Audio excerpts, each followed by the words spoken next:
Here is our little tutorial on how to use this room and this system. We're going to be, there's a couple of components here. So the very first thing you do, you reserve the room, or if you want to live life dangerously, you can always just come in and hope for the best. But if you do that, somebody who's reserved the room can always come in and kick you out. And you're going to encounter these components. Fortunately for our demonstration purposes, we've already booted up the computer. You see all of these knobs, and the tendency is to become intimidated by these knobs. But let me simplify this for you. You see this right here? Yeah. And you see that right there.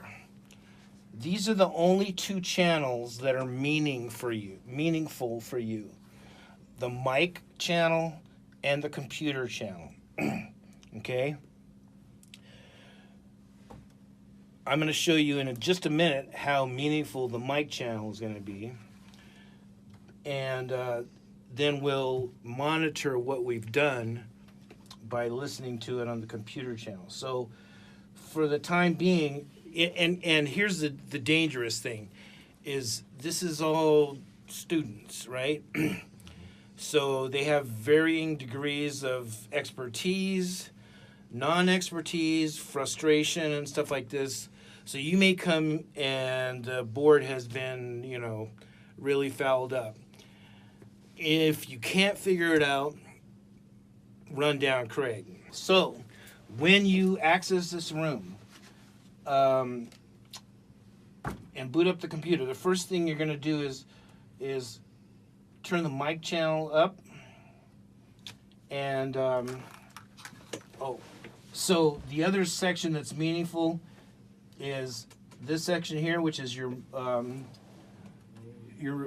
main mix, and what's really meaningful is this fader here, which is your headphone mix.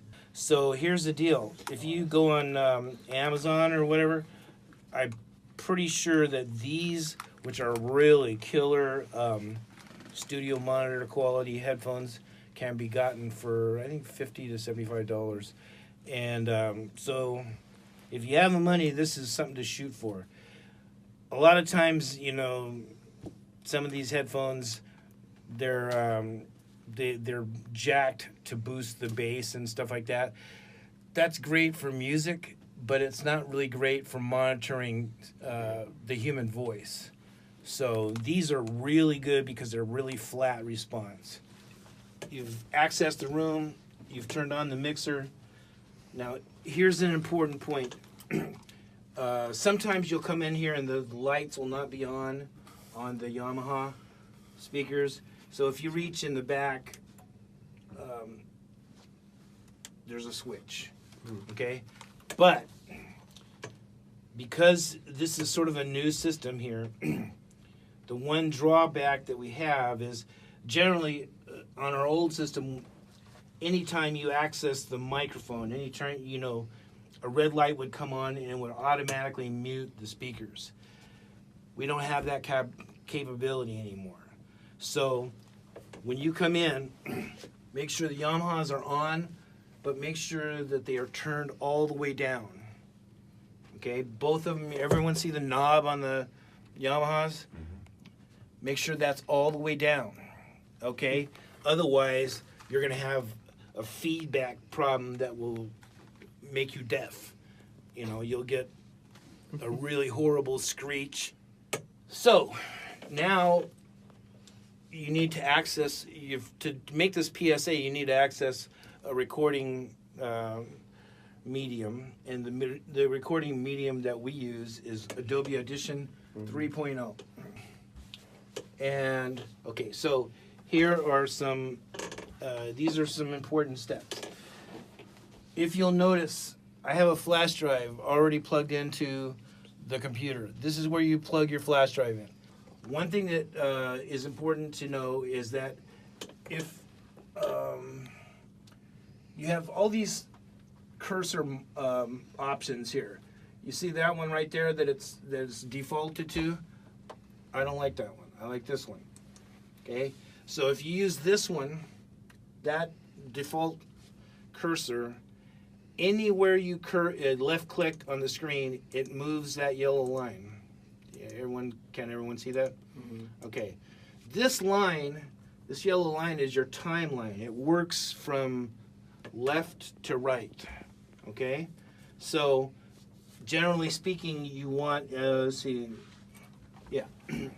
So one little time-saving trick here is that if you've gone, far to your right and you want to get the timeline back to the beginning, just hit the home key, and it takes you back to the beginning. Okay? The home key. The home key, which is right over here to the right on the computer. You need to arm a track to record. So if you look at over here at this column here, you see it again, just like the mixer. Don't get intimidated by the number of options. They're all just repeats of each other. So you can easily accomplish everything that you need to do for this project working with just one track. If you want to get a little fancier, you can add a second track, like for a sound effect or something like that. So if you'll notice up here, you have 3 letters, M, S, and R. Okay? That stands for mute, solo, and record. Okay? Mute, solo, and record. So let's have an educated guess on which button I want to push to arm to record. Solo. Solo. No. Record. Yeah, there we go. So look what happens when I do that. Okay? All right. So what Adobe Audition is asking me right now is, where do you want me to save this? Okay? So it defaults to the desktop, but I don't want it to default to the desktop. I want to find my flash drive, okay? And I've already put a folder here with today's date on it, okay? So this is like, anytime you're gonna use this room, this is an important concept. One of the first things that you wanna do every time you come in here, aside from putting the flash drive in and booting up Audition, is create a folder to save things to. That's gonna make your life a lot easier. Anyway, all right, so I've armed my track for recording. I'm ready actually to record. Now you're sitting there, so we're gonna use you as an example. How you get a good volume level is a combination of distance from the mic and the fader, okay? So the fader is up pretty high here, and it'll only go up so high. All right, so you're ready to record? How do you record? Is you come down here to the transport. So you have stop, you have play, you have pause, some other things that aren't on a cassette player, and you have the red button, which is record. Okay, so grab the cursor, grab the mouse, and hover above record. Okay, so a lot of times, I give myself a countdown. I'll say 3, 2, 1, and at the end of 1, go ahead and press a button. So 3, 2, 1. Yeah. Hi, my name is Jordan. I'm a City College student. I was born in San Diego, and I'm glad to be here. Okay, so hit stop. All right, so that's perfect. So this is a representation of a monaural track, which is what we're shooting for here. To monitor what you've just heard, you need to turn the microphone down. Okay, everyone catching that? With the fader, you turn the microphone down. Okay, then you turn with the fader. You turn computer up. Okay. Now, what else do you think that I might need to do in order to listen to what we've just done? Turn the sounds up. Exactly. All right. So, okay. So here's a couple of editing things. Down here, you have a timeline. So use that timeline as a guide. There it says 30 seconds, right? So that's a perfect way of editing. also, too, you see that you have some extraneous stuff at the beginning. So, again, see, you always want to use that mouse, that cursor as a default, which allows you to do what? Every time you left click, it moves the timeline. So if you left click, move the timeline right there, then you can right click, choose split, left click on the part you don't want, and hit delete. Now you can right click on this and move it. So if 206N is not available, you can come into, I would say, any of these other rooms, but for the time being, let's say this room, okay? And fire up Adobe Audition, arm a track, which is, you know, the same as in there, and then press record.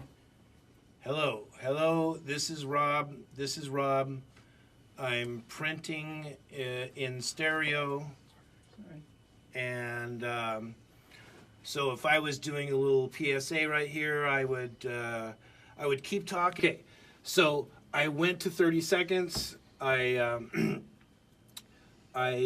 edited the little bit of jive at the end. Okay, so let's see if we can listen.